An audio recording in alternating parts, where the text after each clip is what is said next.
Hello everyone. Today our topic is revaluation of assets and liability in case of admission of a partner. Whenever a new partner is admitted, it becomes necessary to revalue the assets and liability of the firm to their true and fair values. This is done because with the passage of time and value of certain assets might have increased while the value of certain assets might have decreased. जब भी कोई नया partner admit होता है तो हम assets और liability की रिवैल्यूएशन करते हैं जिससे उसका ट्रू और फेयर व्यू जो है वो शो किया जा सके, क्योंकि जैसे जैसे टाइम निकलता है या टाइम पास होता है तो एसेट्स भी कुछ इंक्रीज़ भी हो सकती हैं और कुछ डिक्रीज़ भी हो सकती हैं। तो सेम हमारी बैलेंस शीट में जो एसेट्स की वैल्यू होती है वो कुछ और शो होती है, तो हमको उस टाइम के हिसाब से वैल्यू जो है वो दिखानी पड़ती है। इसीलिए हम उसका एसेट्स और लायबिलिटी का रिवैल्यूएशन करके ट्रू और फेयर वैल्यू जो है वो दिखाते हैं। तो सेम अगर हमको एसेट्स और लायबिलिटी की वजह से रिवैल्यूएशन करने की वजह से हमको प्रॉफिट हो रहे हैं, तो कोई पार्टनर नया आ रहा है तो हम न्यू पार्टनर को क्यों वो प्रॉफिट का शेयर दे दें, जबकि ओल्ड पार्टनर ही वर्किंग थे, ओल्ड पार्टनर की ही कैपिटल थी और ओल्ड पार्टनर का ही वो प्रॉफिट बनता है। तो क्यों ना वो कैपिटल जो है वो प्रॉफिट जो है वो ओल्ड पार्टनर्स में डिवाइड होने चाहिए। और ऐसे ही अगर एसेट और लायबिलिटी की वजह से हमको लॉस हो रहा है, तो जब नया पार्टनर था ही नहीं तो नए पार्टनर के ना होने पर तो उस लॉस को वो क्यों लेगा, क्यों भागीदार बनेगा उस लॉस में। तो इसीलिए वो पार्टिसिपेशन नहीं चाहेगा उस लॉस में। तो सेम उस केस में भी वो ओल्ड पार्टनर्स का ही ओल्ड रेशियो के अकॉर्डिंग लॉस जो है वो डिस्ट्रीब्यूट हो जाएगा। इसीलिए पार्टनर के आते ही हम पहले ही रिवैल्यूएशन ऑफ एसेट्स और लायबिलिटी जो है वो अकाउंट बनाकर उसका रिवैल्यूएशन कर लेते हैं। इस अकाउंट को profit and loss adjustment account के नाम से भी जाना जाता है। और इस अकाउंट का जो नेचर है वो हमारा नॉमिनल नेचर का अकाउंट रहता है।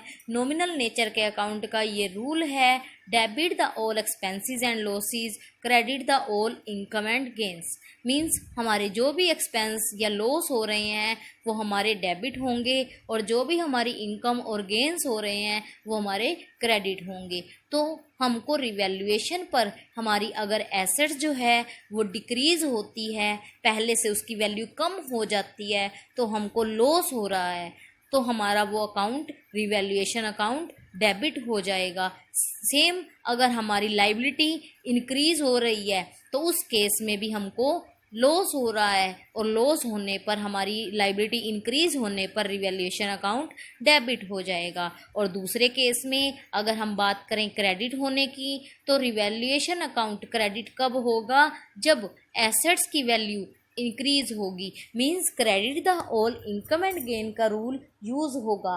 तो क्रेडिट और इनकम एंड गेंस में जब हमारी एसेट्स इंक्रीज हो जाएगी तो हमारे को प्रॉफिट होगा। प्रॉफिट होगा तो कहाँ पर होगा, क्रेडिट साइड में। तो रिवैल्यूएशन अकाउंट हमारा एसेट्स इंक्रीज होने के केस में क्रेडिट हो जाएगा।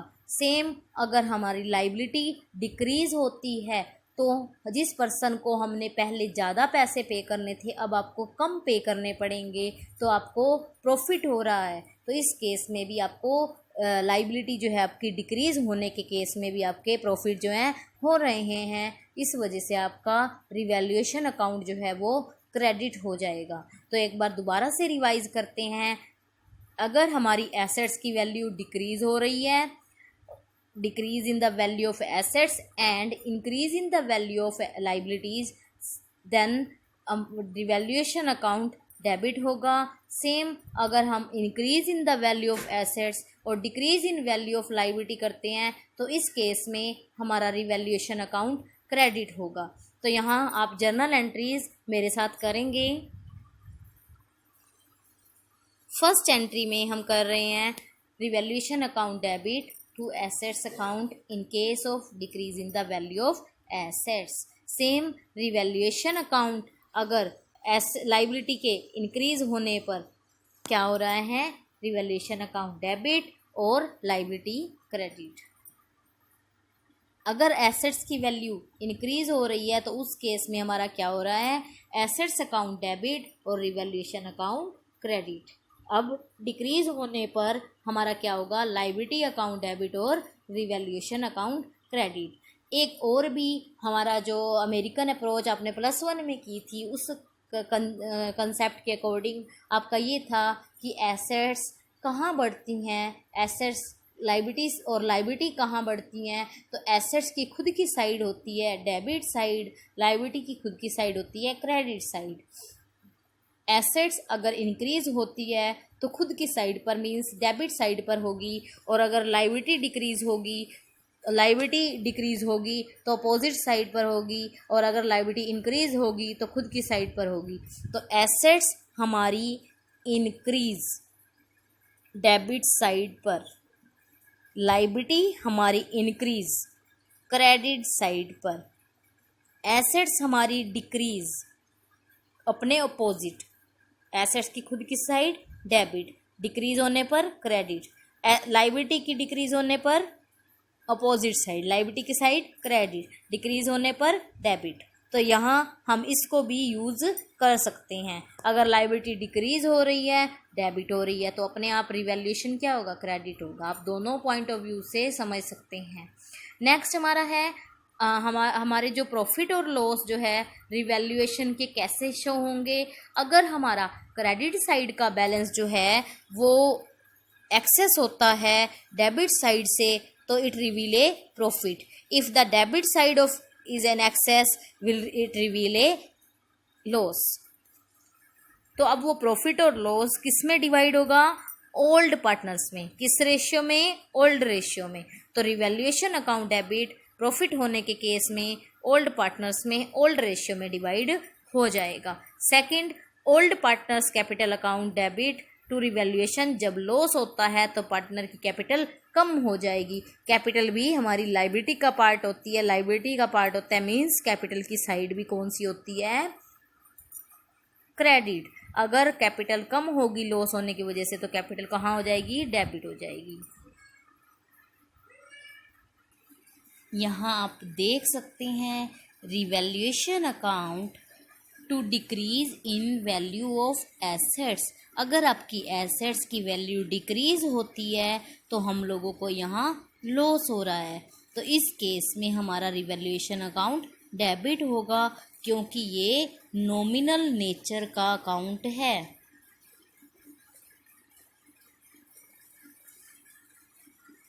To decrease in value of assets. Second, अगर हमारा increase in value of liability, liability increase हो रही है, लाइबिलिटी इंक्रीज होने के केस में क्या होगा, हमारे को लॉस होंगे, लॉस होने पर हमारा अकाउंट डेबिट होगा। ऐसे ही अगर हमारी कोई लाइबिलिटी पहले बुक्स में नहीं है, बैलेंस शीट में नहीं है, तो अब बैलेंस शीट में होने पर हमारी लाइबिलिटी अनरिकॉर्डेड अगर हमारी बुक्स में होती है वो रिकॉर्डेड कहलाती है, और अनरिकॉर्डेड मीन्स बुक्स में नहीं है, बुक्स में नहीं है और अब आपको शो हो रही है, तो वो लायबिलिटी आपकी इंक्रीज होगी जिसकी वजह से आपको लॉस हो रहा है। सेकंड हम कह सकते हैं increase in value of assets. अगर हमारी एसेट्स की वैल्यू इंक्रीज हो जाती है, एसेट्स पहले कम थी अब बढ़ गई है, तो हमको प्रॉफिट हो रहे हैं, इनकम हो रही है, तो इस केस में हमारा रिवैल्यूएशन अकाउंट क्रेडिट हो जाता है। और decrease in value of liability, liability decrease होने पर अगर आपकी लाइबिलिटी 10,000 की थी, अब आपको 5,000 पे करने हैं, तो डिक्रीज होने पर आपको प्रॉफिट हो रहा है 5,000 का, तो आप उतने से शो कर देंगे। तो सेम अगर अनरिकॉर्डेड एसेट्स, हमारी एसेट्स जो पहले रिकॉर्ड में नहीं है, आपकी एसेट्स रिकॉर्ड में नहीं है मींस आपकी एसेट जो है वो बैलेंस शीट में नहीं है, अब आपकी वो एसेट्स हो जाएगी, तो उस वजह से आपकी एसेट्स बढ़ जाएगी और आपका एसेट्स अकाउंट जो है वो इंक्रीज होगा। इस केस में आपको प्रॉफिट होगा और प्रॉफिट होने पर हमारा क्या हो जाएगा, रिवैल्यूएशन अकाउंट क्रेडिट हो जाएगा। मान लीजिए एसेट्स हमारी 50,000 से ही इंक्रीज हुई है, तो यहाँ हमारा टोटल हो गया 1,05,000, 5000 और इस साइड का टोटल हमारा है 30,000 प्लस 20,000 प्लस 10,000 60,000। तो 60,000 जब हम लेस करेंगे इसमें से हमारी क्रेडिट साइड का टोटल जो है वो 1,05,000 है और डेबिट साइड का टोटल हमारा 60,000 है।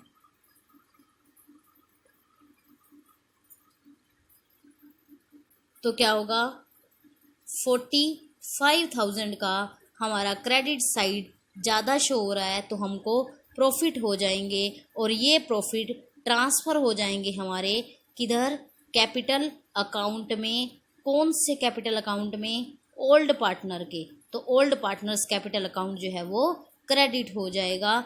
जो भी हमारे पार्टनर्स होंगे उस रेशियो में उनके ओल्ड प्रॉफिट, ओल्ड पार्टनर्स में ओल्ड प्रॉफिट शेयरिंग रेशियो में, ठीक। और अगर हमारे इस साइड का टोटल ज़्यादा होता तो इस साइड हमको क्या होता, लॉस कैलकुलेट करना पड़ता। तो loss transfer to capital account when there excess debit side to credit side. तो यहाँ हमारा लॉस हो जाता। एक्सेस साइड, डेबिट साइड अगर एक्सेस होती है क्रेडिट साइड से तो हमारे लॉस जो हैं वो रिवील होते हैं।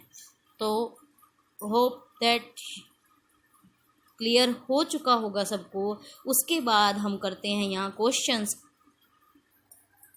47th इलस्ट्रेशन आप देख रहे हैं। 47th इलस्ट्रेशन में pass journal entry to record the following transaction on the admission of a new partner. Stock is undervalued by 10%. Book value of stock 54,000। यहाँ आपका स्टॉक जो है वो अंडर वैल्यूड है, मीन्स कम उसकी वैल्यू जो है वो कैलकुलेट की गई है। जो वैल्यू दे रखी है आपको 54,000 वो उससे ज़्यादा है, लेकिन आपकी जो बुक में वैल्यू है वो कम शो हुई है, उसको कम रेट पर कैलकुलेट किया गया है। इसीलिए अब स्टॉक की वैल्यू जो है हम बढ़ा कर दिखाएंगे, क्योंकि वैल्यू जो पहले है हमारी वो कम करके दिखा रखी है। अब हम इसका मतलब जो ये 54,000 है वो हमारी 90% अमाउंट की है। देखो 100% होता तो मीन्स वो बिल्कुल सही कैलकुलेट किया है। इसका मतलब अंडर वैल्यूड मीन्स ये वैल्यू जो है वो 90% की है। जब हमारी 90% की वैल्यू है तो हम क्या करेंगे कि 90% की वैल्यू को 54,000 हमारी है तो हम 100% वैल्यू या 10% वैल्यू जो है करके उसकी स्टॉक की वैल्यू जो है वो बढ़ा कर दिखा देंगे। तो यहाँ देखेंगे मेरे साथ, when 90% of stock 54,000, then 1% 54,000 by 90 and 10% of stock value 54 by 90 multiply में 10, तो हमारा आ जाएगा ये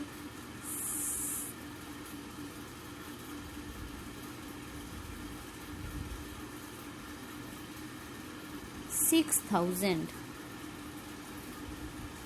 तो ये स्टॉक की वैल्यू जो हमारी 10% अंडर वैल्यू था, तो उस केस में हमने क्या किया कि 6,000 जो है उसकी वैल्यू से उसको अब शो करेंगे। तो हमारी एंट्री हो जाएगी क्या, stock account debit to revaluation account. Means हमारा स्टॉक जो है वो पहले कम कैलकुलेट किया गया था, कम मूल्य उसका आंका गया था, अब हम उसको बढ़ा कर दिखाएंगे। तो हमारी स्टॉक जो है वो 10,000 से बढ़ चुका है, इंक्रीज़ हो गया है। Increase in the value of assets के केस में हमारी रिवैल्यूएशन जो है वो क्रेडिट होता है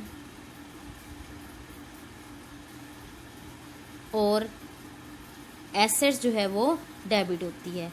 अगर मान लीजिए यहाँ स्टॉक 10% ओवर वैल्यू होता अब अगला केस जो है हमारा वो ओवर वैल्यू का है, उसमें क्या है 66,000 आपको वैल्यू दी है। तो इसका मतलब ये स्टॉक जो है वो स्टॉक 66,000 जो शो हो रखा है वो 10% ज़्यादा से शो हो रहा है, मींस इसकी वैल्यू 10% कम है। तो हम इसको ज़्यादा जो शो हो रखा है तो उसकी वैल्यू जो है 100% की लिखेंगे। तो यहाँ 10% एक्स्ट्रा है, मींस ये 10% एक्स्ट्रा है, मींस 110% की वैल्यू है। जो हमारी 110% वैल्यू है वो है हमारी 66,000। तो हम क्या करेंगे, इसकी 10% वैल्यू निकाल लेंगे। तो 66,000 बाय में 110 मल्टीप्लाई में 10, तो हमारा ये आ जाएगा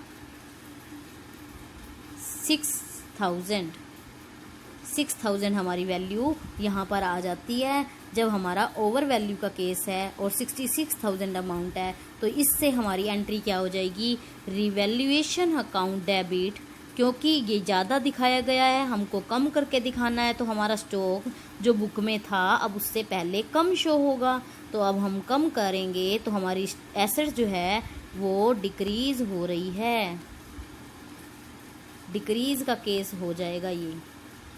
क्लियर। नेक्स्ट हमारा है थर्ड पॉइंट, वैल्यू ऑफ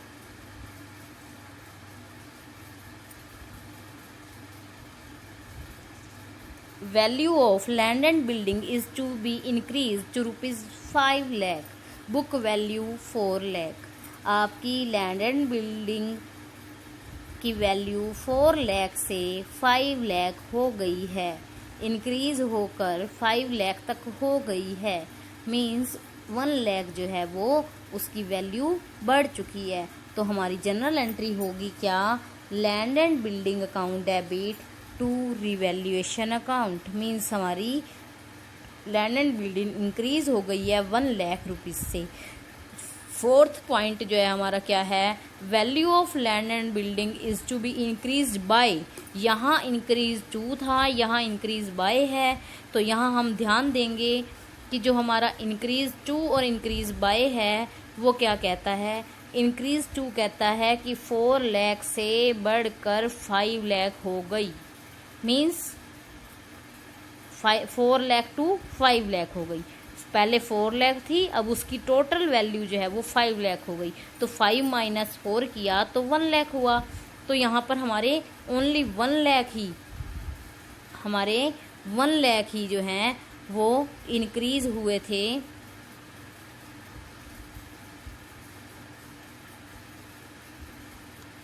हमारे 1 लाख ही इंक्रीज हुए थे। लेकिन दूसरे केस में क्या कहता है, हमारी 5 लाख रुपीज़ से इंक्रीज हो गई, मतलब जो बुक वैल्यू 4 लाख है वो 5 लाख से और बढ़ गई।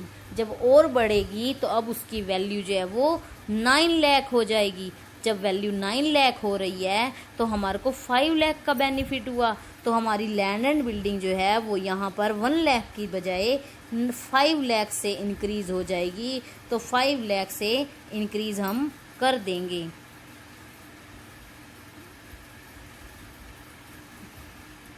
तो हमारी एंट्री आ जाएगी land and building account debit to revaluation 5 lakh से। नेक्स्ट हमारा आप देख सकते हैं,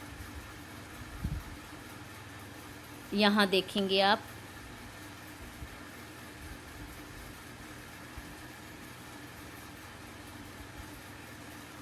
इस केस में नेक्स्ट हमारा जो था पॉइंट वो है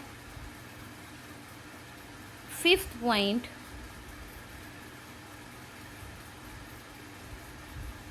point, a debtor whose due of ₹40,000 was written off as bad debts last year paid ₹30,000 in full settlement। एक डेटर हमारा है 40,000 रुपये का जो लास्ट बैड डेट्स जो है वो राइट ऑफ हो चुका था और इस साल वो पे कर दिया उसने, पेड ₹30,000 इन फुल सेटलमेंट। तो उसने पूरा भुगतान जो है, जो 40,000 देने थे उसकी जगह पर वो 30,000 ही दे चुका है। तो उसने 30,000 ही पे किए हैं। जब पर्सन ने पे कर दिए हैं तो हमारे पास बैंक में मनी आ चुकी है और हमारा जो राइट ऑफ हुआ डेटर था, मतलब हमारे बैड डेट्स रिकवर्ड का केस कहा जाएगा। तो इस बैड डेट्स रिकवर्ड के केस में हमारी जो है वो इनकम हो जाती है। तो हमारी जनरल एंट्री रहेगी क्या, bank account debit to bad debt recovered account. दूसरी एंट्री इस केस में और बनेगी, क्योंकि रिवैल्यूएशन कर रहे हैं हम, अब हमारी ये अनरिकॉर्डेड एसेट है जिससे हमको मनी मिल रही है, तो हमारी एसेट्स जो है वो इंक्रीज़ हो रही है। एसेट्स इंक्रीज़ होने के केस में हम एंट्री करेंगे bad debts recovered account debit to revaluation account. यहाँ आप देख सकते हैं इन दो एंट्री में हमने यही किया है। अब यहाँ पर आप ये चीज़ ध्यान रखेंगे कि आपकी एसेट्स जो बैड डेट्स थे, आप कहीं सोच सकते हैं कि 40,000 की जगह पर 30,000 ही मिल रहे हैं, लेकिन मैं आपको यहाँ ध्यान दिलवाना चाहूँगी कि बैड डेट्स जो हैं पहले राइट ऑफ पिछले साल हो चुके हैं। आपने ये सोच लिया था इनसे तो 1 रुपया भी नहीं आना, लेकिन 30,000 मिल रहे हैं तो आपको बेनिफिट हो रहा है, इसलिए आपका रिवैल्यूएशन अकाउंट क्रेडिट हो रहा है। नेक्स्ट केस आप देखेंगे sundry 6th point, an old customer whose account was written off as bad debt has promised to pay rupees 15,000 in full settlement of his account rupees 25,000। एक old customer जो पहले right of हो चुका है वो promise कर रहा है कि वो पे कर देगा जो 25,000 रुपये पिछली बार उसने नहीं देने की बात हुई थी, मीन्स वो हमने राइट ऑफ कर दिए थे, अब उससे हमको 15,000 रुपये मिलने की उम्मीद है। तो हम क्या करेंगे, हमारी एसेट्स को रिवैल्यूएशन, मतलब हमारी एसेट जो है वो इंक्रीज़ हो रही है, तो यहाँ पर हम एंट्री वही करेंगे जो हमने पिछले केस में की है, क्या कि bad debts recovered account debit to revaluation. अब लेकिन आप यहाँ पर ये चीज़ ध्यान देंगे, इस केस में और इस केस में दोनों में क्या फ़र्क है। इस केस में जो अभी हम कर रहे हैं 15,000 वाली बात, मींस 15,000 वो पे कर रहा है, प्रॉमिस कर रहा है पे करने का, पे करे नहीं है, लेकिन इस केस में उसने पे कर दिए हैं। जब पे कर दिया है तो बैंक अकाउंट जो है वो डेबिट हुआ और बैड डेट्स रिकवर्ड हुआ, 2 एंट्री हो जाएंगी। लेकिन यहाँ प्रॉमिस हुआ है कि वो दे देगा, तो 25,000 में से 15,000 रुपये हमारी अनरिकॉर्डेड एसेट जो हम राइट ऑफ कर चुके थे, अभी रिकॉर्ड में नहीं थी, लेकिन अब रिवैल्यूएशन से हमको पैसा मिल रहा है, तो हमारे डेटर्स जो है वो इंक्रीज़ हो रहे हैं, तो हमारी एसेट्स इंक्रीज़ हो रही है, मीन्स हमको इनकम हो रही है, इसलिए हम इसको क्रेडिट कर रहे हैं। नेक्स्ट केस जो हमारा है वो है क्या, a liability for a claim, a liability for a claim included in creditor rupees 20,000 is settled at rupees 16,000। एक लाइबिलिटी जो कि 20,000 रुपये की थी, क्रेडिटर्स में इंक्लूड है वो क्लेम, और 16,000 रुपये में हमने देने का सेटल कर दिया। सेटल्ड मीन्स हमने पे कर दिया 16,000 रुपये में, मतलब जिस पर्सन को आपने 20,000 रुपये पे करने थे तो उसको आप 16,000 रुपये पे कर रहे हो, लाइबिलिटी जो है वो डिक्रीज हो गई है। इस केस में भी हमारी रिवैल्यूएशन अकाउंट क्रेडिट होता है, क्योंकि हमारे को प्रॉफिट हो गया 4,000 रुपीज़ का। तो आपने जब पे किया तो आपकी एंट्री होगी क्रेडिटर्स अकाउंट डेबिट 20,000 से टू बैंक अकाउंट और टू रिवैल्यूएशन अकाउंट। तो यहाँ आप देख सकते हैं इस केस में हम creditors account debit to bank और टू रिवैल्यूएशन अकाउंट। नेक्स्ट हमारा जो है वो है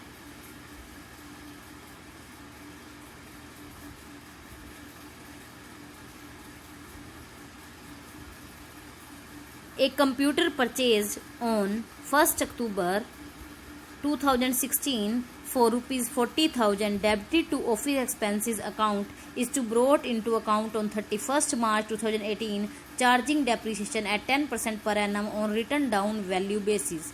एक कंप्यूटर जो 1 अक्टूबर 2016 को 40,000 रुपये का परचेज़ किया था वो अपने ऑफिस एक्सपेंसेस में डेबिट कर दिया था। मीन्स आप अभी तक आप उसको बैलेंस शीट में शो नहीं कर रहे हो, लेकिन उसके ऊपर 31 मार्च 2018 के जब हम अकाउंट बना रहे हैं तो डेप्रिसिएशन जो है वो लगाना है रिटन डाउन वैल्यू बेसिस से। तो यहाँ आप देख सकते हैं कि हम उसको रिटन डाउन वैल्यू मेथड से जब डेप्रिसिएशन लगाते हैं तो हमारी एसेट्स की वैल्यू, हमारी एसेट्स जो कंप्यूटर है वो हमने 40,000 का परचेज़ किया था 1 अक्टूबर 2016 को।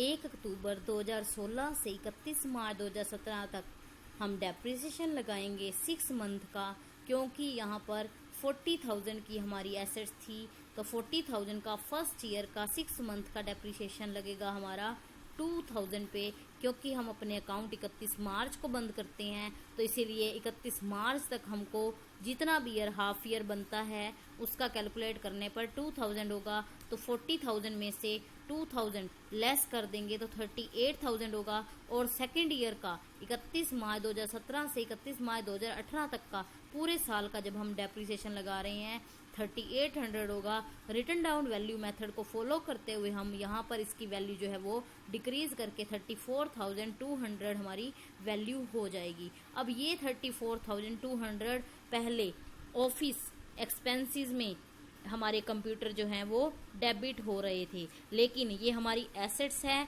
तो एसेट्स में हम पहले नहीं हुई है शो, तो मीन्स हम अभी तक का केस में हम इसको अनरिकॉर्डेड एसेट्स मानकर चलते हैं। तो अनरिकॉर्डेड एसेट्स के केस में हमारी एसेट्स अब इंक्रीज होगी। तो एसेट्स इंक्रीज होने पर क्या होगा कि ऑफिस इक्विपमेंट कंप्यूटर जो है वो ऑफिस इक्विपमेंट के नाम से शो होगा डेबिट टू रिवैल्यूएशन। रिवैल्यूएशन को क्रेडिट इसलिए किया क्योंकि हमारी इंक्रीज हो रही है एसेट्स, या फिर हम कह सकते हैं अनरिकॉर्डेड एसेट्स के केस में रिवैल्यूएशन जो है वो क्रेडिट होता है। तो यहाँ 34,200 से ये क्रेडिट हो रहा है। तो आप यहाँ देख सकते हैं office equipment to revaluation account. Clear. Next question हम नेक्स्ट वीडियो में करते हैं। Thank you and bye bye.